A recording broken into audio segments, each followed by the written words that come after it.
Threat ಮಾಡೋರಿಗೆ threat ನಾನು. So ಹಾಗಾಗಿ ಬರಲಿ, ಯಾರು ಬರ್ತಾರೋ ಬರಲಿ, ನಾನು ಕಾಯ್ತಾ ಇದ್ದೀನಿ ಸರ್. ಕಿಲೋಮೀಟರ್ಗಳ ಗಟ್ಟಲೆ ಐತೆ ಹೇಳಲು ಜುಟ್ಟು ಲಿಟ್ರಲಾಗಿ ಹತ್ಬಿಟ್ಟು ನೆನೆಯಿಂದ ಡಿಸ್ಟರ್ಬ್ ಆಗಿದ್ದೀನಿ ನಾನು. ಗಾಂಜಾ ಗಿಡವಾಗಿ ಬೆಳೆದಿದ್ದು ಇವತ್ತು ಎಮ್ಮರವಾಗಿ ನಿಂತುಬಿಟ್ಟಿದೆ. ಅದನ್ನು ನಾಶ ಮಾಡೋಕ್ಕಾಗ್ತಿಲ್ಲ, ನನಗೆ ಗೊತ್ತು. ಯಾಕೆ ಆಗ್ತಿಲ್ಲ ಅನ್ನೋದು ನನಗೆ ಗೊತ್ತು. ನನ್ನ ಹತ್ರ ಇರೋ ಮಾಹಿತಿಯಲ್ಲಿ ಒಂದಷ್ಟು ಜನ ಸಿಕ್ಕಾಕೋತಾರೆ. ನಾನು ಕಮಿಷನರ್ನ ಭೇಟಿ ಮಾಡ್ತೀನಿ, ಮಾನ್ಯ ಹೋಮ್ ಮಿನಿಸ್ಟ್ರನ್ನ ಭೇಟಿ ಮಾಡ್ತೀನಿ. ಹಿಡಿತೀವಿ, ಬಿಡಲ್ಲ, ಹಿಡಿತೀವಿ. ಹಿಡಿದು ನಿಮಗೆ ಒಂದು ದಿವಸ ಒಪ್ಪಿಸ್ತೀನಿ. ದೇವರಾಣೆ ಹೇಳ್ತೀನಿ ಸರ್, ಬೆಂಗಳೂರು ನೀವು ನಂಬಲ್ಲ, ಹುಡ್ತಾ ಪಂಜಾಬ್ ಆಯಿತು ಗೊತ್ತಾ, ಆ ಥರ ಆಗುತ್ತೆ ನಮ್ಮ ಬೆಂಗಳೂರು.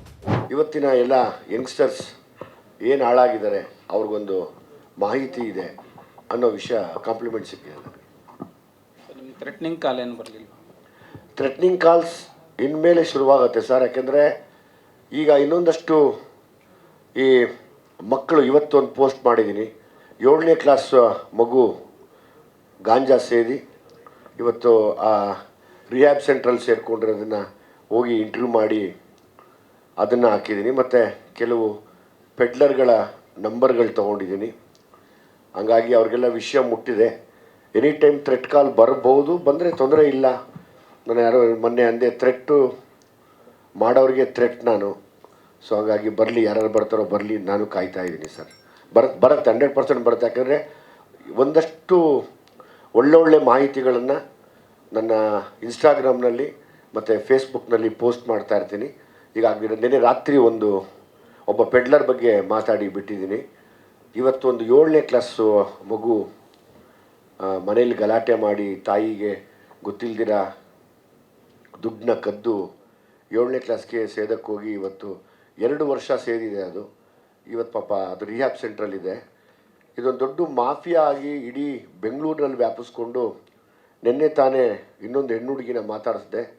ತುಂಬ ನೋವಿನ ಸಂಗತಿ ಏನು ಅಂದರೆ, ಈ ಯಶಸ್ಸಿನ ಮಧ್ಯೆ ಆ ಹುಡುಗಿ, ನನ್ನ ಮಗಳ ವಯಸ್ಸು, HIV ಪಾಸಿಟಿವ್ ಆ ಹುಡುಗಿಗೆ. ಅವ್ರು ನಿಜವಾಗ್ಲೂ ನನ್ನ ಕೋಪ ಬಂತು. ಭೀಮಾ ಆಗಲೇಬೇಕು, ಭೀಮಾ ಆಗದೆ ಅವರೇ ಸರಿ ಹೋಗಲ್ಲ. ಅಂದರೆ ವ್ಯವಸ್ಥೆ ಕೈ ತೊಗೊಳ್ಳದೇ ಇದ್ದಾಗ ಯಾರೋ ನನ್ನಂಥವ್ರು ನಿಮ್ಮಂಥವ್ರು ಒಬ್ಬರು ನಿಂತ್ಕೊಂಡು ಭೀಮಾ ಆಗೋ ಟೈಮ್ ಹತ್ರಕ್ಕೆ ಬಂದ್ಬಿಟ್ಟಿದೆ ಅಂತ.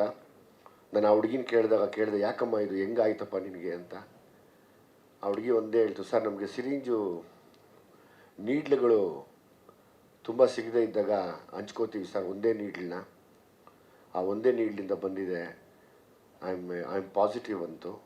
ನೀವು ನಂಬಲ್ಲ, ದೇವ್ರ ಥರ ಇದೆ ನೋಡೋದಕ್ಕೆ ಆ ಹೆಣ್ಮಗು.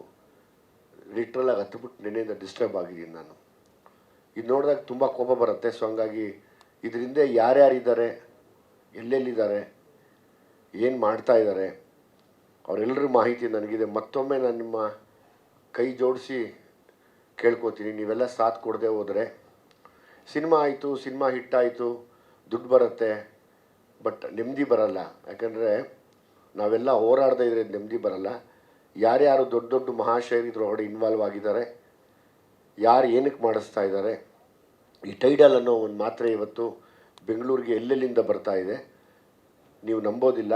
ಮೊನ್ನೆ ಮಲ್ಲೇಶ್ವರಮಲ್ಲಿ ಒಂದು ಆರ್ಟಿಕಲ್ ಓದಿದೆ, KC ಜನರಲ್ ಹಾಸ್ಪಿಟ್ಲಲ್ಲಿ ಸ್ಟೂಡೆಂಟ್ಸ್ಗೆ HIV ಆಗಿರೋದು.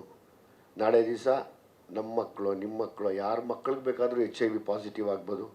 ಯಾರು ಎಲ್ಲಿ ಈ ವ್ಯಸನಕ್ಕೆ ತುತ್ತಾಗ್ತಿದ್ದಾರೆ ಅಂತ ಗೊತ್ತಿಲ್ಲ.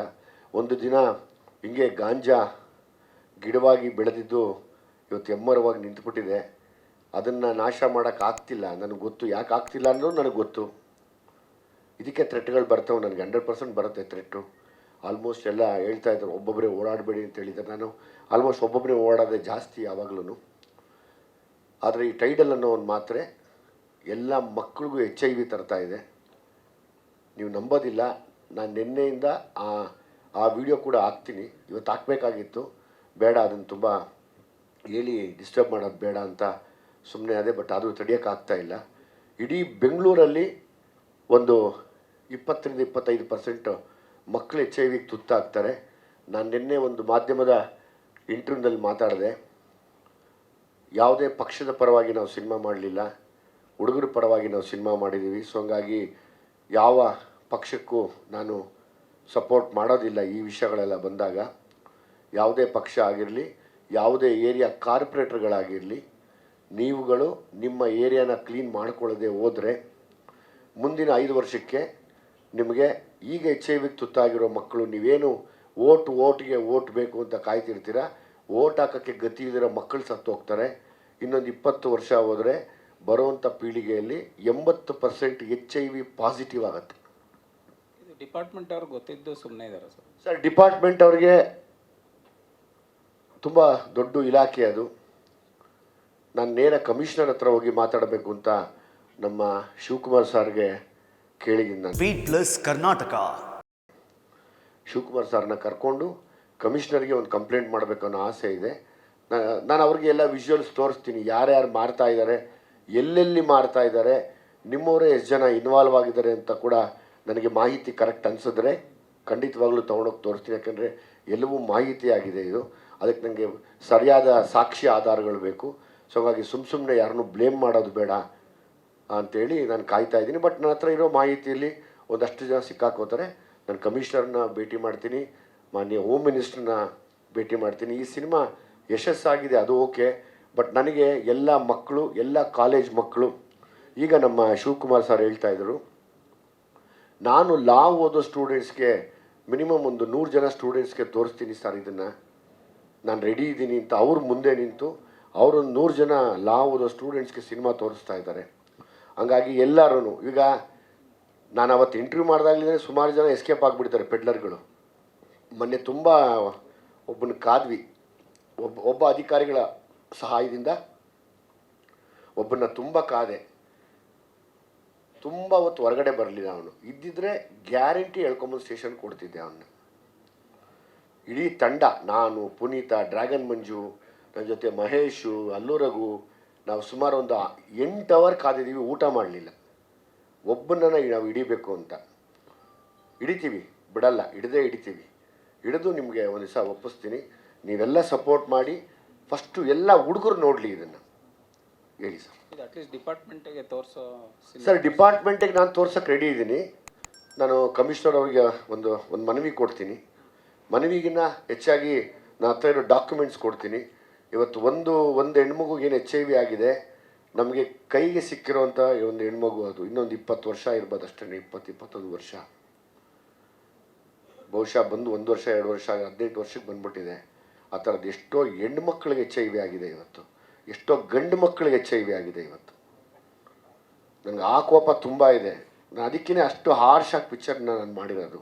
ಎಲ್ಲರೂ ಕೇಳ್ತಾರೆ, ಏನಕ್ಕೆ ಅಷ್ಟೊಂದು ಹಾರ್ಶಾಗಿ ನಿಂತ್ಕೋತೀರಾ, ಏನು ನಿಮಗೆ ಬಂದಿರೋದು ಒಂಥರ ಅನಿಸುತ್ತಲ್ವ. ಹೌದು, ನೀವು ಎಚ್ಚೆತ್ಕೊಳ್ಳದೆ ಹೋದರೆ ನನ್ನಂಥವ್ನು ಯಾರೋ ಒಬ್ಬ ಉಟ್ಕೋತಾನೆ. ಯಾವುದೋ ಒಂದು ಹೆಣ್ಮಗು ತಂದೆ ಉಟ್ಕೋಬೋದು, ಹೆಣ್ಮಗು ಅಣ್ಣ ಉಟ್ಕೋಬೋದು, ಗಂಡು ಮಗುವಿನ ತಂದೆ, ಅಣ್ಣ, ಚಿಕ್ಕಪ್ಪ ಯಾರೋ ಒಬ್ಬರು ಎತ್ಕೋತಾರೆ ಕೈಗೆ, ನಾವು ಮಾಡ್ತೀವಿ ಅಂತ. ಈಗಾಗಲೇ ಈ ಟೈಟಲ್ ಅನ್ನೋ ಮಾತ್ರ ನೀವು ನಂಬಲ್ಲ, ಡಿಪಾರ್ಟ್ಮೆಂಟ್ ಅವ್ರಿಗೆ ಎಲ್ರಿಗೂ ಗೊತ್ತು. ಆದರೂ ಆ್ಯಕ್ಷನ್ ತೊಗೊತಾ ಇದ್ದಾರಂತೆ ಚಿಕ್ಕದಾಗಿ. ಬಟ್ ಸೀರಿಯಸ್ ಆಗಬೇಕು. ಆದರೆ ಅವತ್ತು ಗಾಂಜಾ ಬಂದಾಗ ನಾವು ಇವತ್ತು ನಿಲ್ಸೋಕ್ಕಾಗ್ತಿಲ್ಲ. ಬಟ್ ಈ ಟೈಟಲ್ ನಾವು ಇವತ್ತು ಹೊಸಕದೇ ಹೋದರೆ, ದೇವರಾಣೆ ಹೇಳ್ತೀನಿ ಸರ್, ಬೆಂಗಳೂರು ನೀವು ನಂಬಲ್ಲ, ಉಡ್ತಾ ಪಂಜಾಬ್ ಆಯಿತು ಗೊತ್ತಾ, ಆ ಥರ ಆಗುತ್ತೆ ನಮ್ಮ ಬೆಂಗಳೂರು. ಯಾರ್ಯಾರಿಗೆ ಅಂಟ್ಕೊಳ್ಳುತ್ತೆ ಗೊತ್ತಿಲ್ಲ ಇದು. ಬೀಟ್+ ಕರ್ನಾಟಕ.